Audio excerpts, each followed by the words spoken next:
నువ్వు ఇష్టపడ్డావు అంటే తప్పకుండా అమ్మాయి నాకు నచ్చి తీరుతుంది. ఆ విషయం తెలుసుకోవడానికే రేపు సాయంకాలం 6 గంటలకు మీ ఇంటికి వస్తున్నామని వాళ్ళ నాన్నగారితో చెప్పొచ్చానమ్మా. ఆ పాప ఎంతైంది? 20 రూపాయలండి. ఇదిగో. ఇల్లు చాలా కళగా ఉందిరా.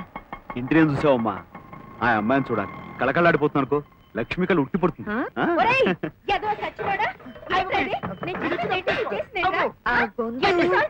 అమ్మాయిదే మాట కరుకు, మనసు వెన్నపూస. చూస్తావుగా?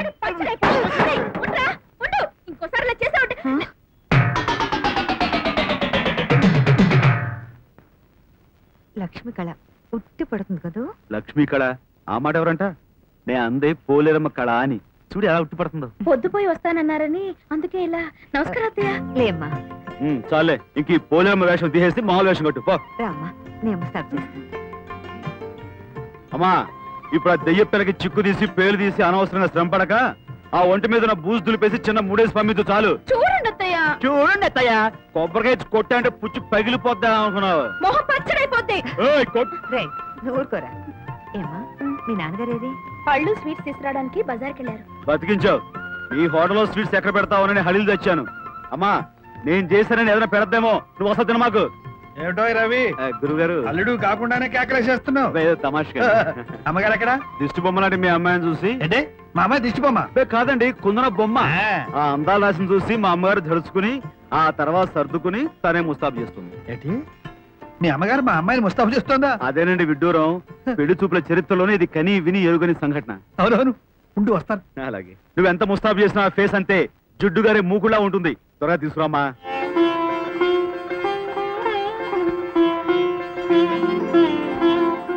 చూడరా, మహాలక్ష్మి కళతో ఎలా వెలిగిపోతుందో.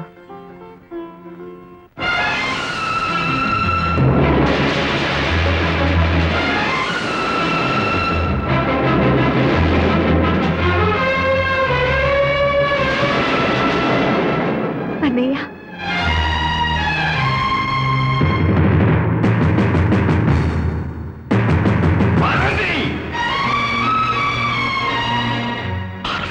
నేనన్నయ్య, నీ చెల్లెలు పార్వతిని.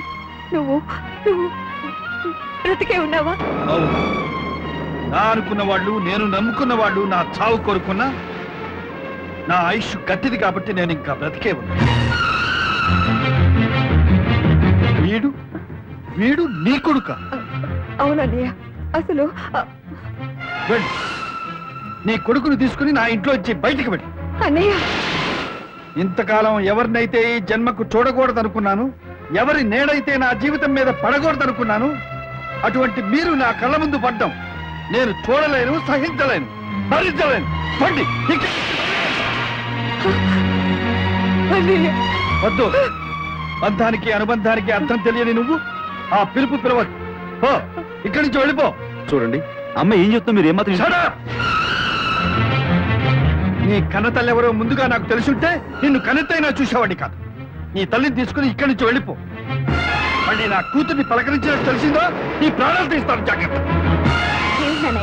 ఇంటికి వచ్చిన మనుషులు పట్టుకుని సంస్కారం అంటే సంస్కారం గురించి నువ్వు నాకు నేర్పుతున్నావా?